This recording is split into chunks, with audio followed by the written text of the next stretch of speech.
Hello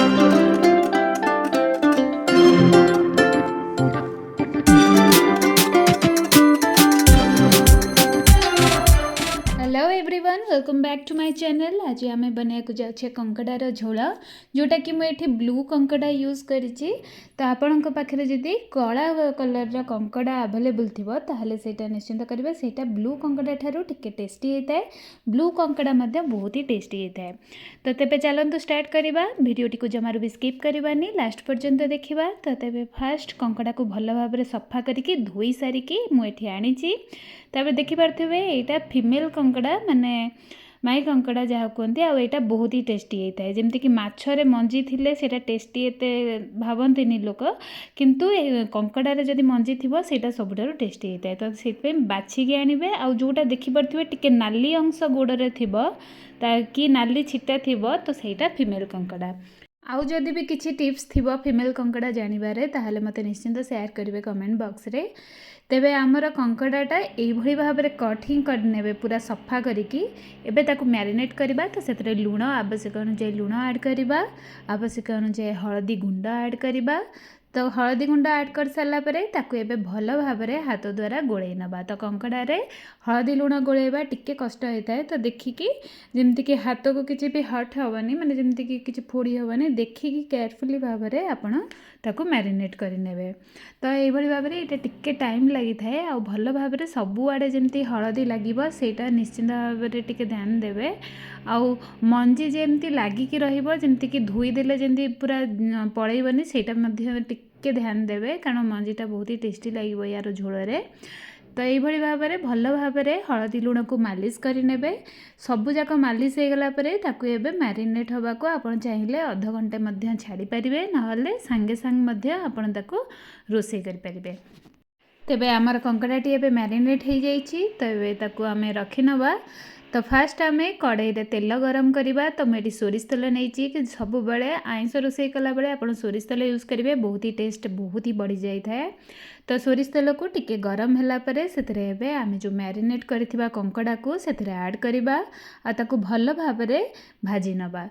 तो आपन चाहिए ताकू सिजेकी यूज करें, जमती कि आप तेल यूज करने को चाहूना तो से कंकड़ा गुड़ी को आग फास्ट सिझे देवे, तापर तरकारी रे ऐड करें। आप चाहिए डायरेक्ट ताकू तरकारी जो मसला कसला बेले ऐड करें, किंतु सेटा टिके कम टेस्टी लगी था। तो यही भाव में आपन ताकू भाजी देले तार जो कंचा अंशटा सेटा टिके पड़े जाइथिबो आ झोलटा बहुत ही टेस्टी आसीबो। तो यही भाव में टिके नाकू जे देखि पारथिबे सबुरा तार अंश गुड़ा भाजी जाइछि। तो भाजी गला परे ताकू आपण बाहर करि नेबे आ ताकू गोटे जगह रखि नेबे। तो ये आम मसला प्रिपरेशन करदे। तो मसला प्रिपरेशन गोटे छोट ग्राइंडिंग जार रे मसला ग्राइंडिंग जार रे आम रसुण ऐड करवा। तो रसुण ऐड कर सारा तादरे कटाई अदा ऐड करवा। तो अदा ऐड कर सारा धनिया ऐड करवा। तो एथिरे कंकड़ा झोल धनियार मात्रा आपण बेसिकी नेबे। आउ बतुरा जाइथिबा रेड कश्मीर चिली को मुझे ऐड करने आप चाहिए पाउडर यूज करें। तो ताऊ कभर करके तार स्मूथ पेस्ट गोटे करनवा। तो ये कड़ाई रे पुणी थे सोरिष तेल ऐड करवा मसला कषापी। तो गैस फ्लेम को लो रु मीडियम रे रखिबा। आ से कलर एनहांस करने से चीनी ऐड करवा। तो चीनी टी यही भाव में कलर आसीगले से कटाई पियाज ऐड करवा। तो पियाज को भल भाव में भाजी नवा। आपन चाहिए जो बटा मसला रे जीरा ऐड करें, किंतु जीरा धनियार 4 भागर भागे ऐड करेंगे।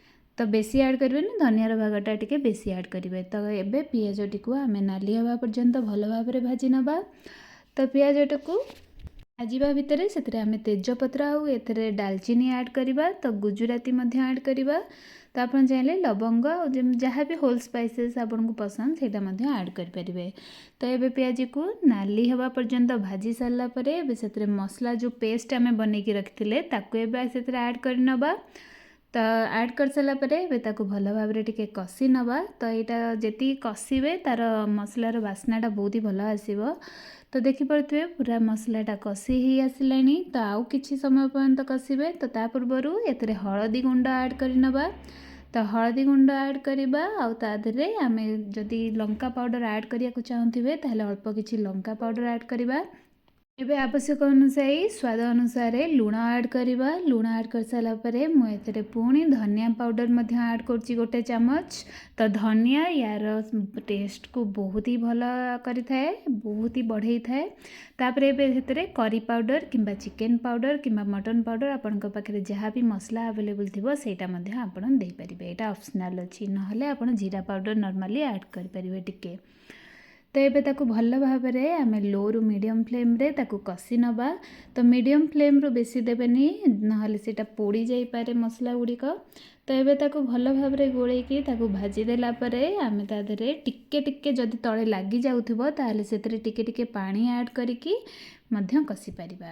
ଏବେ ସେଥିରେ କଟା ହେଇଥିବା ଟମାଟୋ ଆଡ଼୍ କରିବା। ତ ମୁଁ ଏଠି ଗୋଟେ ବଡ଼ ଟମାଟୋ ଆଡ଼୍ କରିଛି, ଆପଣ ଚାହିଁଲେ ଟମାଟୋର ଭାଗକୁ କମ୍ ବା ବେଶୀ କରିପାରିବେ। ତ ବେଶୀ ଟମାଟୋର ଭାଗ ଏଥିରେ ପଡ଼ିନଥାଏ, ତ ଆପଣ ଦେଖିକି ଟମାଟୋ ଆଡ଼୍ କରିବେ। ଏବେ ତାକୁ ଭଲ ଭାବରେ ଆମେ କଷି ନେବା। ତ କଷି ସାରିଲା ପରେ ଏବେ ତା ଦେହରେ ଯଦି ତଳେ ଟିକେ ଲାଗିଯାଉଥିବ, ମୁଁ ଯେମିତି ବି କହିଥିଲି, ଯଦି ତଳେ ଲାଗିଯାଉଥିବ ତାହେଲେ ଟିକେ ପାଣି ଦେଇ ତାକୁ 10 ମିନିଟ୍ ଧରି ଆମେ ଏବେ ତାକୁ କଷି ନେବା। ତ ଆପଣ ଚାହିଁଲେ ତା'ର ଢାଙ୍କୁଣୀ ମଧ୍ୟ ଦେଇକି ଟିକେ ସେଇ ଯେଉଁ ମସଲା ପାଣି ଆପଣଙ୍କର ଯେଉଁ ଧୁଆ ମସଲା ପାଣି ଯେଉଁ ଥିବ ତାକୁ ମଧ୍ୟ ଦେଇକି ଆପଣ ତାକୁ ଭଲ ଭାବରେ କଷି ଦେଇପାରିବେ। ତ କଙ୍କଡ଼ା ଝୋଳରେ କଷିବାଟା ହେଉଛି ଇମ୍ପୋର୍ଟାଣ୍ଟ, କାରଣ କଙ୍କଡ଼ାଟା ଆମେ ଅଲରେଡ଼ି ଭାଜି ସାରିଛେ, ଆଉ ଆମେ ଆଳୁ ଯଦି ପକାଇବା ତାକୁ ମଧ୍ୟ ଆମେ ଅଲରେଡ଼ି ଫ୍ରାଏ କରିସାରିଥିବା। ତ ସେଥିପାଇଁ ଆମର କଷିବାଟା ହେଉଛି ଇମ୍ପୋର୍ଟାଣ୍ଟ। ତ ଯେତିକି କଷିବେ ତା'ର ଟେଷ୍ଟ ସେତିକି ଭଲ ଆସିବ। ତ ଦେଖିପାରୁଥିବେ ଅଲମୋଷ୍ଟ ହେଇ ଆସିଲାଣି, ଆହୁରି ଟିକେ 2ରୁ 3 ମିନିଟ୍ ଲାଗିବ। ତ ତାକୁ 2ରୁ 3 ମିନିଟ୍ ପର୍ଯ୍ୟନ୍ତ ଟିକେ କଷି ନେବା। ଏବେ ଅଲମୋଷ୍ଟ କଷାଟା କମ୍ପ୍ଲିଟ୍ ହେଇଗଲାଣି। ଏବେ ସେଥିରେ ଆମେ ଫ୍ରାଏ କରି ରଖିଥିବା ଆଳୁ ଗୁଡ଼ିକ ଏବେ ସେଥିରେ ଆଡ଼୍ କରିନେବା। ତ ଆପଣ ଚାହିଁଲେ କଞ୍ଚା ଆଳୁ ମଧ୍ୟ ଆଡ଼୍ କରିପାରିବେ, କିନ୍ତୁ ସେଇଟା ଏତେ ଟେଷ୍ଟ ଲାଗିବନି। ତ ଟିକେ ଶ୍ୟାଲୋ ଫ୍ରାଏ କରିନେବେ ଆଳୁଟା, ତ ସେଇଟା ଅଧା ସିଝି ଯାଇଥିବ। ତ ସେଇ ଟାଇପ୍ର ଆଳୁ ହିଁ କଙ୍କଡ଼ା ଝୋଳରେ ଭଲ ଲାଗିଥାଏ। ତ ଏବେ ସେଥିରେ ଟିକେ ମସଲା ପାଣି ମୁଁ ଆଡ଼୍ କରୁଛି, ଆଉ ସେଇଟାକୁ ଭଲ ଭାବରେ ଟିକେ ଆଉ 2ରୁ 3 ମିନିଟ୍ ପର୍ଯ୍ୟନ୍ତ ଆମେ ଆଳୁ ପକାଇକି ଟିକେ ତାକୁ ଛାଡ଼ି ନେବା କଷିବା ପାଇଁ। ତ ମୁଁ ଏଠି ଘୋଡ଼େଇକି ତାକୁ 2ରୁ 3 ମିନିଟ୍ ପାଇଁ କଷିବାକୁ ଛାଡ଼ି ଦେଇଥିଲି ଲୋ ଫ୍ଲେମ୍ରେ। ତ ଦେଖିପାରୁଥିବେ କଲର୍ ବହୁତ ହି ସୁନ୍ଦର ଆସିଛି, ଆଉ ଏଇଟା ଅଲମୋଷ୍ଟ ପୁରା ରେଡ଼ି ହେଇଗଲାଣି। ଏବେ ସେଥିରେ ଆମେ ଭଜା ଯାଇଥିବା କଙ୍କଡ଼ାକୁ ଆଡ଼୍ କରିବା।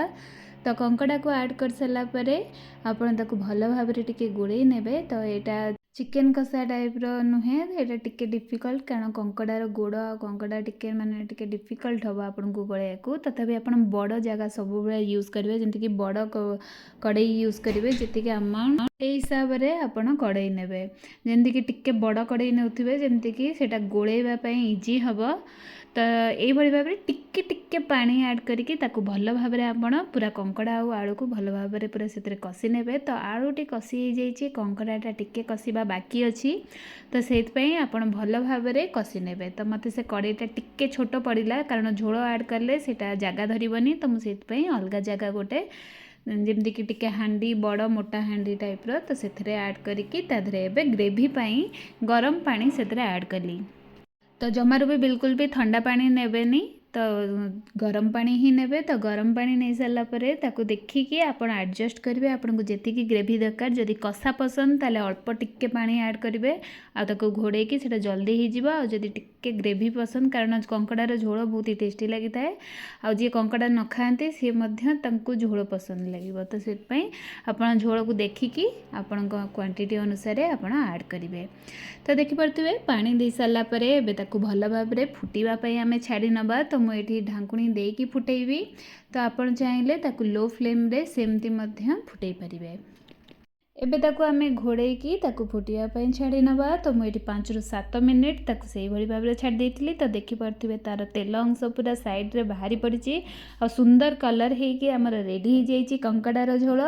ତ ଏଥିରେ ଆମେ ଏବେ ଯେଉଁ ଡାଲଚିନି ଆଉ ଗୁଜୁରାତିକୁ ଯେଉଁ ଛେଚିକି ରଖିଥିବା ତା'ର ପାଉଡ଼ର, ତ ସେଇଟା ଟିକେ ଆଡ଼୍ କରିବା। ଆପଣ ଚାହିଁଲେ ଗରମ ମସଲା ଗୁଣ୍ଡ ମଧ୍ୟ ଆଡ଼୍ କରିପାରିବେ, କିନ୍ତୁ ଥରେ ଡାଲଚିନି ଆଉ ଗୁଜୁରାତିକୁ ଏଇଭଳି ଭାବରେ ଛେଚିକି ଆଡ଼୍ କରନ୍ତୁ, ତା'ର ବାସ୍ନା ବହୁତ ହି ସୁନ୍ଦର ଲାଗିବ। आउ एटा धनिया जेहेतु पड़ी आपणकर झोल टिके मोटा हो ठंडा हो गला तो जमार भी बिल्कुल भी व्यस्त हेबेनी। तो ये गरम मसला से ऐड कर सारा टिके जस्ट गोटे मिनिट ढांकी फुटेदवा तापर से काढ़ी पूरा लो फ्लेम रे धनिया पत्र को चॉप होता धनिया पत्र को ऐड करिकी टिके नाकु गोड़े नबा। एबे आमर रेडी हो गला कंकड़ा झोल। तो आउ बिल्कुल भी फुटेबानी ताकू एबे बंद करी नबा। तो कंकड़ार झोल क्या पसंद मत निश्चिंत भाव में कमेंट बॉक्स रे जनइबे। तो देखिपे पूरा कंकड़ार झोलटी पूरा टिके ठंडा हो जाइए बिल्कुल भी बहुत ही ठंडा है धुआं एपर्यंत आसूची। तो जमारू भी आपड़ भावें जे टिके पानी पानी झोल रही है पूरा बिल्कुल बसीज कारण धनियार अमाउंट आम बेसी देचे तो सेटा टिके पानी टाणिब। तो वीडियोटी भल लगुले लाइक शेयर एंड सब्सक्राइब करने को जमारू भी भूलें। आज पुणी देखा नेक्स्ट वीडियो।